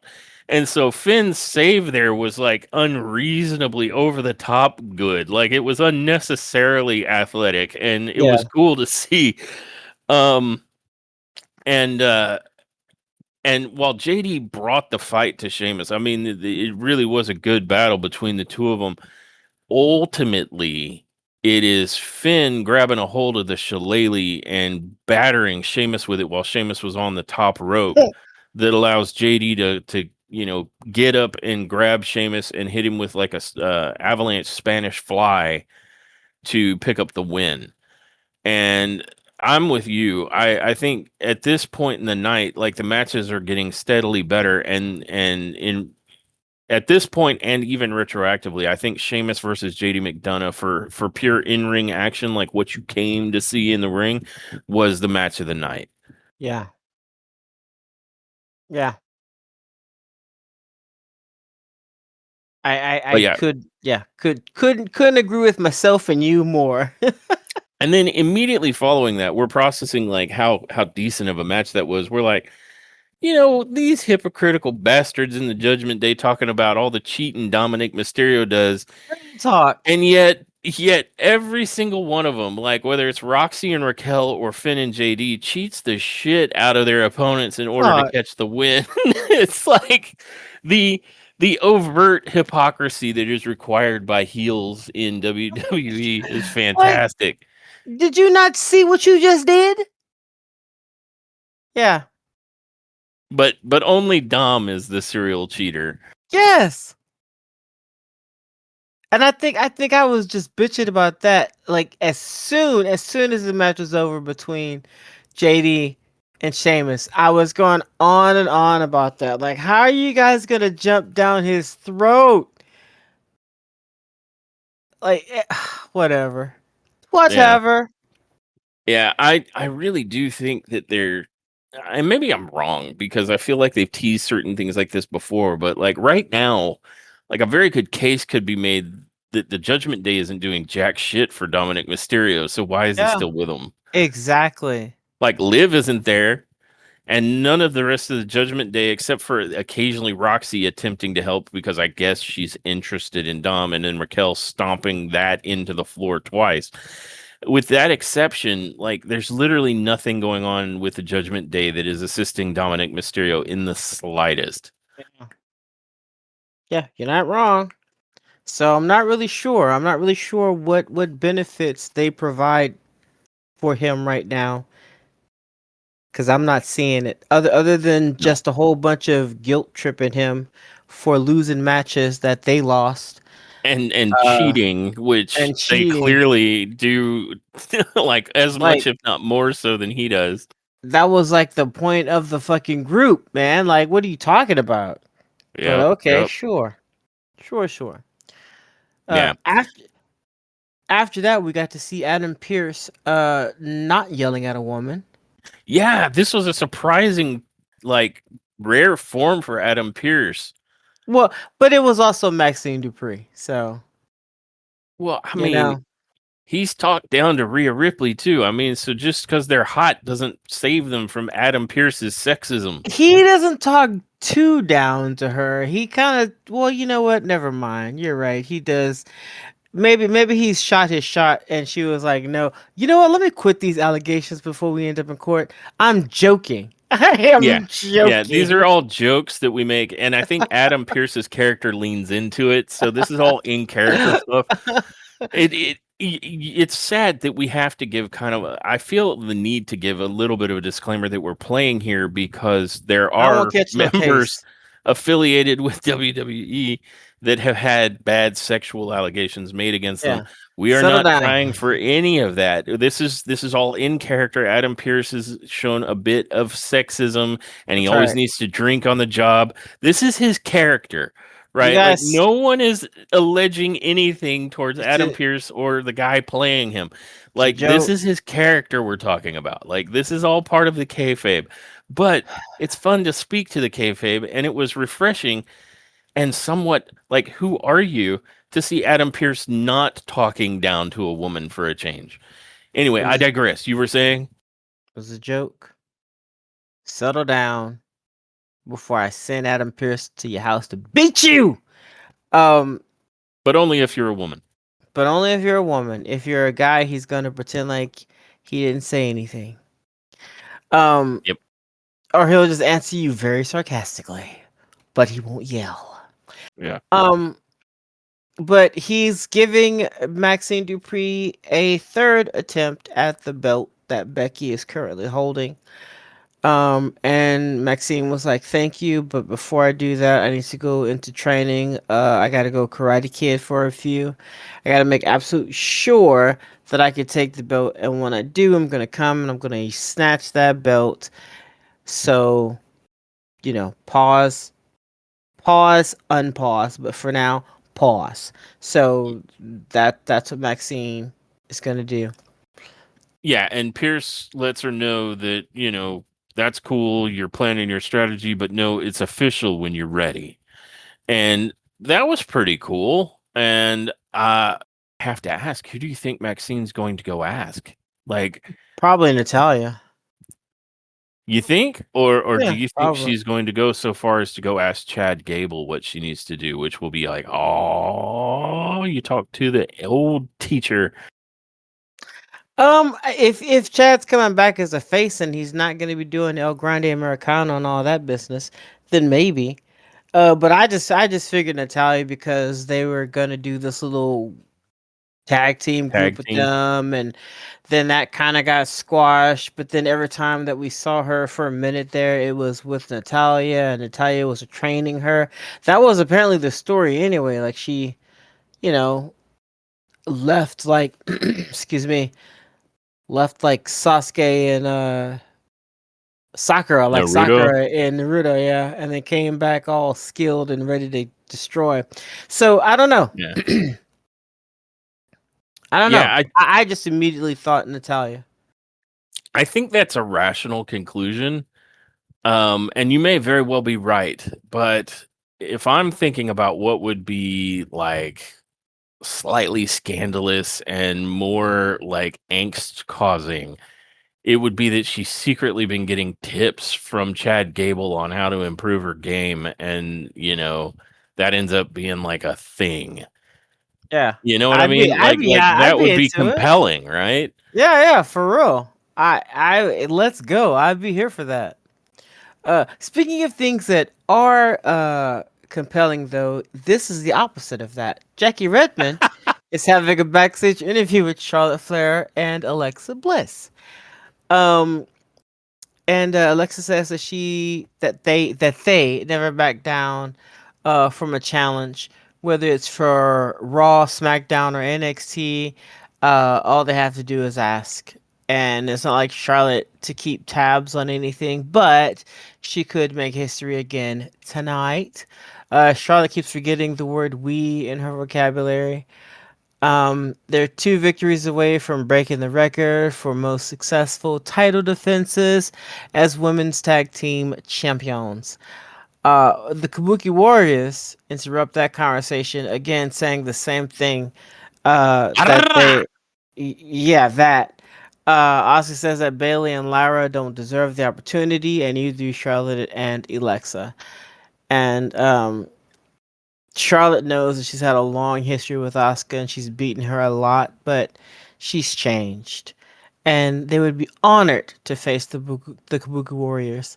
Asuka says that Charlotte is not ready for Asuka and walks away. Um, Meanwhile, now when I Kyrie, yeah, meanwhile I don't know. Kyrie is just Kyrie. Look, y'all, she's crazy. Kyrie is crazy as fuck. Like, yeah, no, that girl throw, as my as my cousins would say.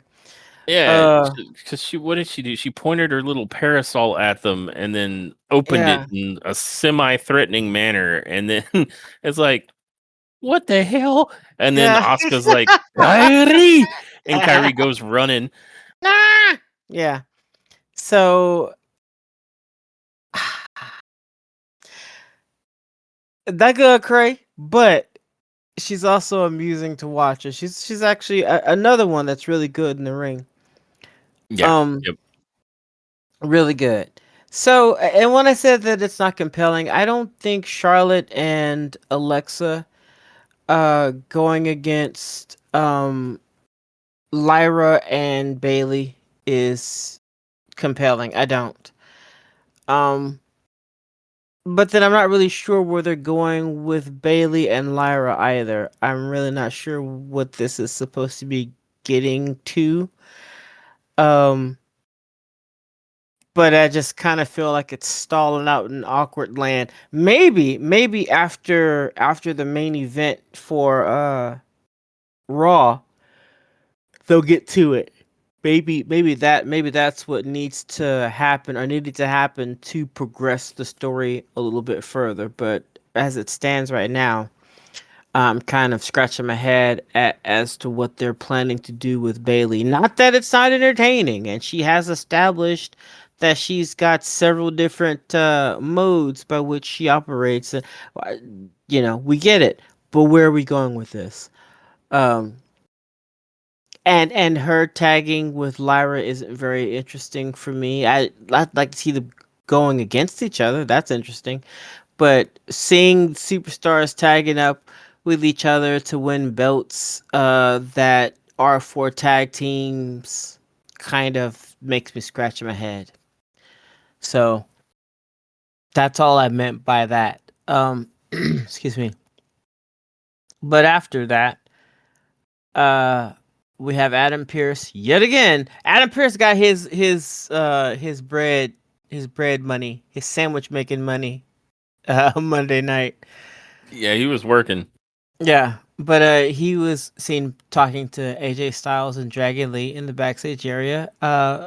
Speaking of tag teams that have just been put together, no disrespect to either one of them because they're good to watch. They're entertaining to watch. So I'm not talking shit about them, but it is just a tag team that they put together as if they didn't have tag teams. I'm not really sure why they're going this route.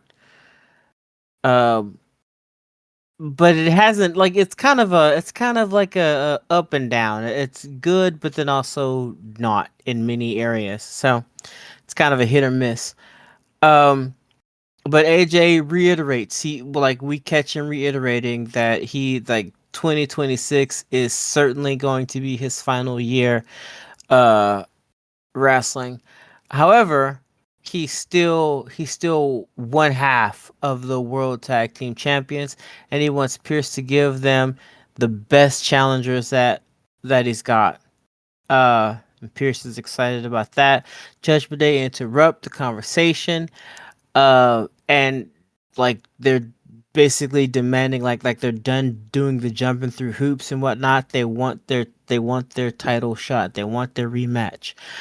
Pierce is not feeling it, but AJ Styles and Dragon Lee are definitely feeling it. They're like, yeah, no, no, no, no, no. Give my man's the match opportunities, please.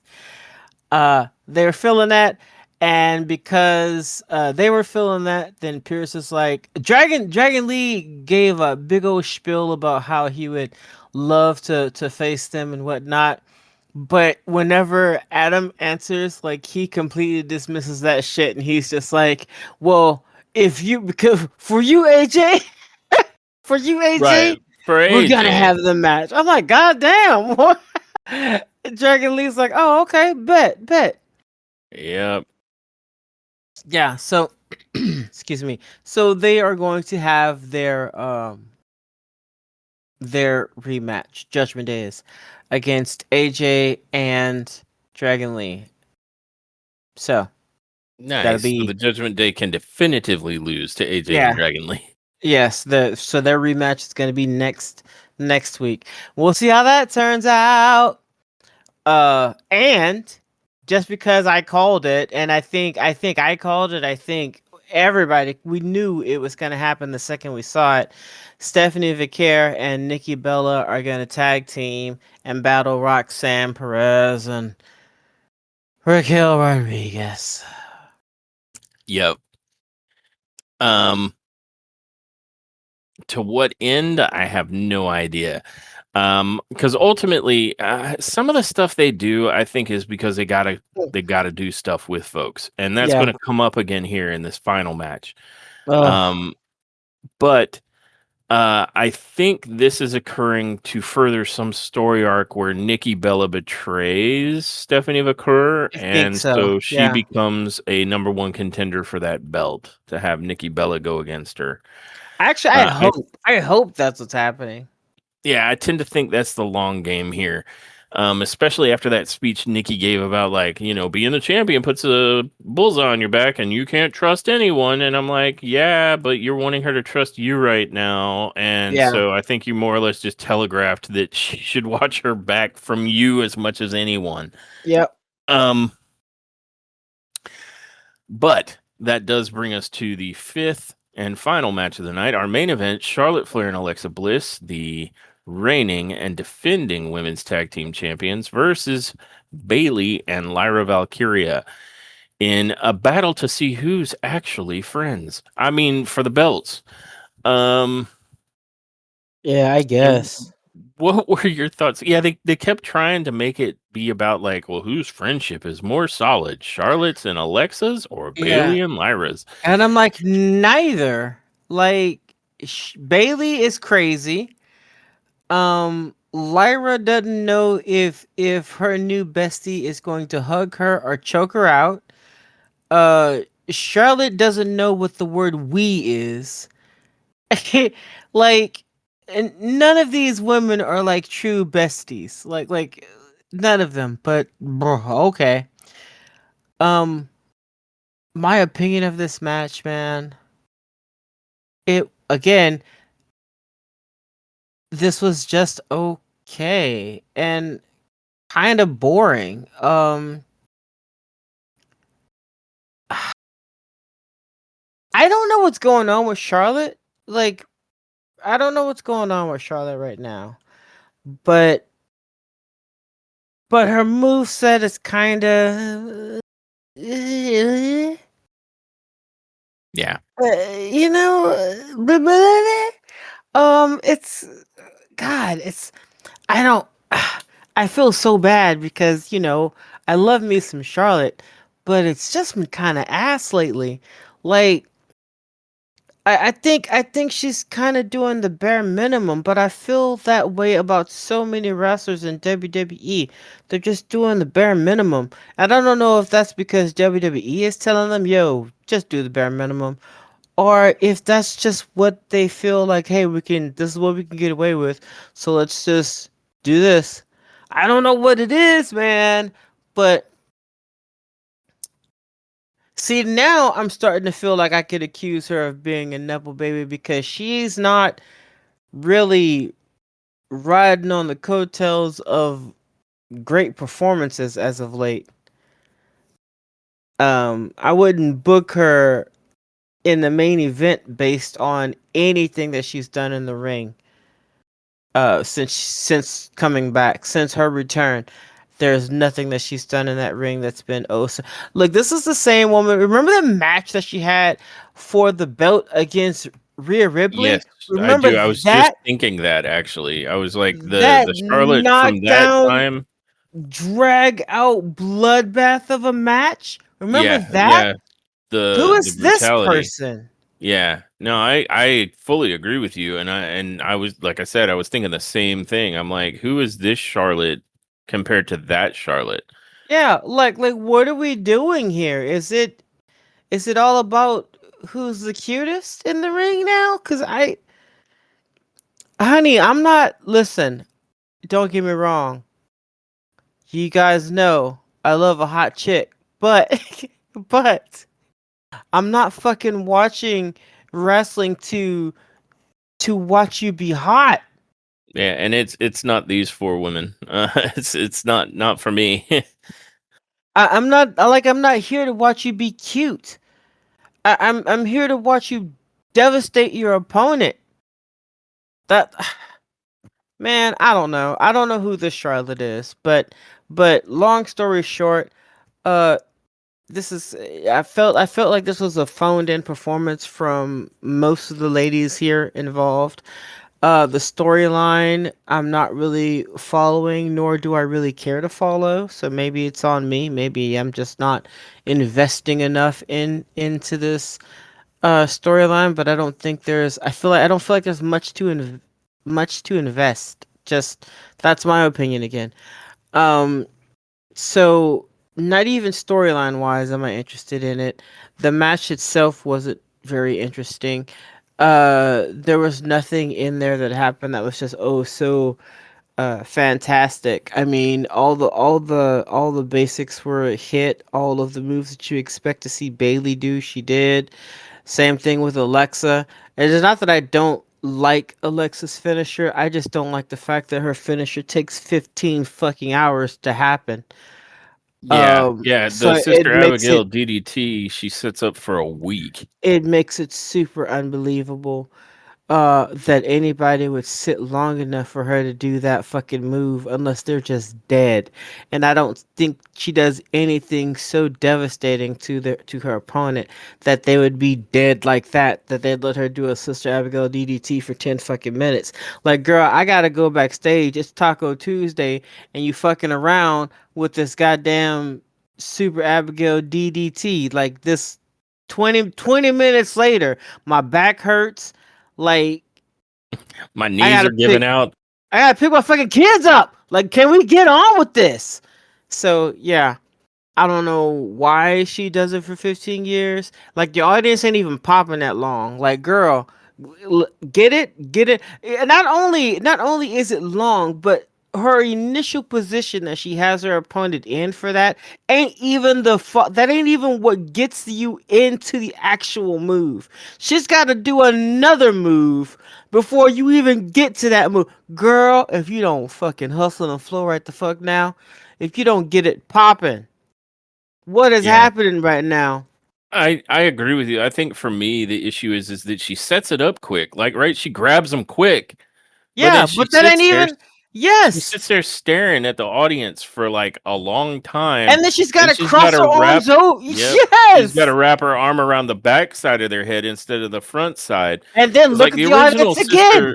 the original sister Abigail is a spinning flatliner. She has to move her arm to the other side to make it into a DDT, and it undermines that initial quick grab that it takes you so long to get to the next portion of the move. So it's like Yeah, she's there for a year, and that the surprise factor of oh shit is long gone. So they have plenty of time to counter out of it, or as is often the case since you're in a tag team, plenty of time for their other team's partner to interfere in your move. So girl. it's like you're missing kind of the point. Like if it's supposed to be a quick one that you get them into and you're like bam, then you're not Yeah, doing that. no, you're not doing that at all, and it looks dumb. I mean, you are already 4'10". Okay, and you're doing a move to somebody who is probably, uh, 2 feet taller than you, 2 feet taller than you. Stop it. Stop it. Get some help. But long story short, this is what I would call this is the main event that shouldn't have been. Um because I don't feel like this was the main event. I never ever one out for 1 second, not for 1/2 second did I think that Bailey and Lara were going to win these belts. So I was already like cool story, but uh so it was an okay, uneventful, not very exciting. No momentum was built. I don't even understand, according to the storyline, what we were supposed to get out of this. I guess I won't know until next Monday whenever Bailey and Lyra can talk, I guess, because that's how relationships work. We have to hold this in until until the next time the camera's on us, and then we'll talk it out. So yeah, I don't know. It was I feel like I feel like I spent a lot of time on this already. It was okay. It was just an okay, uneventful main event. It could have been any match. It could have been in the middle of the show. It could have been the opener. It could have been the second match. There was nothing main event about it except for the fact Yeah. that it was for a belt. Yeah, belt. I agree. Yeah, I fully agree. This was only an all right match. It didn't have hardly any build up. It was a Nah. challenge from out of nowhere. So there's no real heat between Bailey and Lyra towards Charlotte and Mm-mm. Bliss. They tried to tap into some sort of like, well, who's this is a friendship test. It really wasn't. Nobody really betrayed anybody. None of No. that story arc manifested. Nope. I thought it was maybe going to help further Bailey and Lyra's story arc. It kind of didn't. I think this match was a throw together match to serve one and only one purpose, and that purpose was to put Charlotte and Bliss into the crosshairs of the Kabuki Warriors, which happened after the match. After Yeah. Charlotte and Bliss successfully retain, the Kabuki Warriors get in there and they attack the hell out of both Charlotte and Bliss. And then I want to say Bailey jumps into the ring and initially, at least the way the commentators were putting it is, oh, look, they don't even want a piece of this new crazy Bailey. And I'm sitting there thinking, not really. I think it's, if we're comparing crazies, I think Asuka and potentially Kyrie both have Bailey beat on Insanity. I think it was more that their targets were the champs, not Bailey and Lyra, who were just Yeah. collateral. I don't feel it furthered the storyline for Bailey and Lyra at all. I don't feel it was a intense match that had any real build up. So none of those things were service. The only thing that I feel really happened here was that we got a relatively mm, mediocre main event that was Yeah. designed exclusively to push the Kabuki Warriors and the Bliss and Charlotte's angle. Because now they're in the sights of the Kabuki Warriors.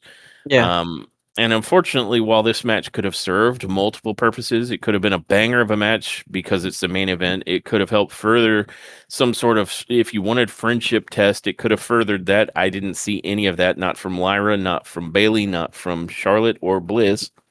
Um, and I didn't really see a development in the scenario between Lyra and Bailey where Bailey becomes unpredictable and crazy.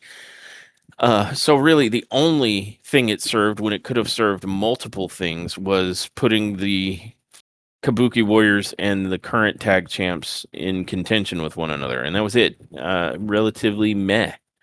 Yeah. Meh on all counts. More so because it was the main event, and like you said, it could have been the first match of the night for all it mattered. Honestly, I know it's not nice, finally women are main eventing something. Well, I mean, that's not in and of itself an accomplishment if it's a lame duck.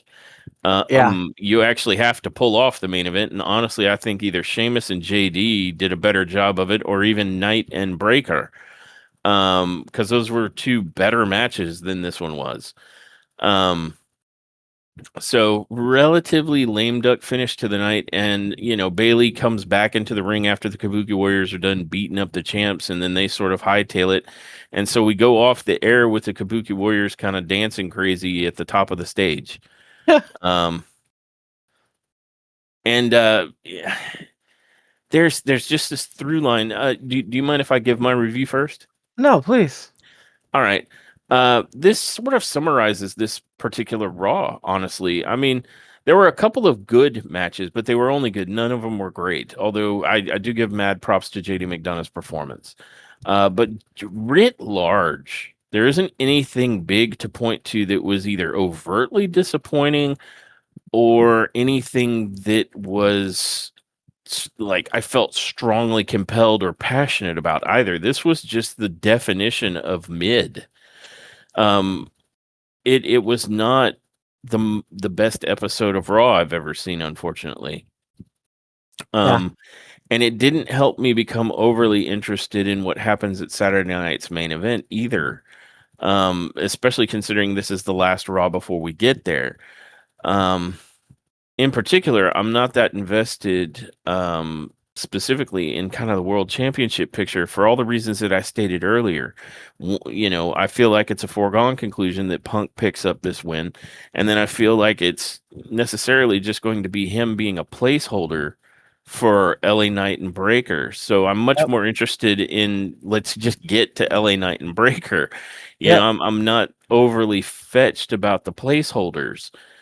Um So yeah, it wasn't bad per se. It just wasn't as good as it could have been, and wasn't particularly compelling. So there's nothing that I found overly exciting about it. So for me, this is sitting somewhere in the 5 or 6 territory. So quite literally mid tier, not top tier for this episode of Raw from me. Yeah. And that's my review. Yeah. Uh, I feel as if you and I are about to say the same thing. I'd give it maybe a 6. It was just okay. Just okay. No match stood out. There was nothing spectacular that took place. No storylines that moved. Nothing dynamic. Or nothing. When I say no storyline, no solid storyline moves. Nothing. Just a minimal setup for the match between Jey Uso and CM Punk, and that's it. So yeah, 6. Yeah. And I think we're in accord on that one. I would say that if this Monday Night Raw is anything to go by, then while they have telegraphed that some big things might be happening at Saturday night's main event, this Raw would make me believe, nah, it's just going to be another status quo kind of main event, Yeah, which means it's not going to be very good at all. But we'll have to see. But this Raw certainly didn't push it or push me to thinking that Saturday night's main event is going to be all that. And this episode certainly wasn't either. yeah, Again, I'm not saying it was bad. It was mediocre. It was not super compelling relative to what we have seen.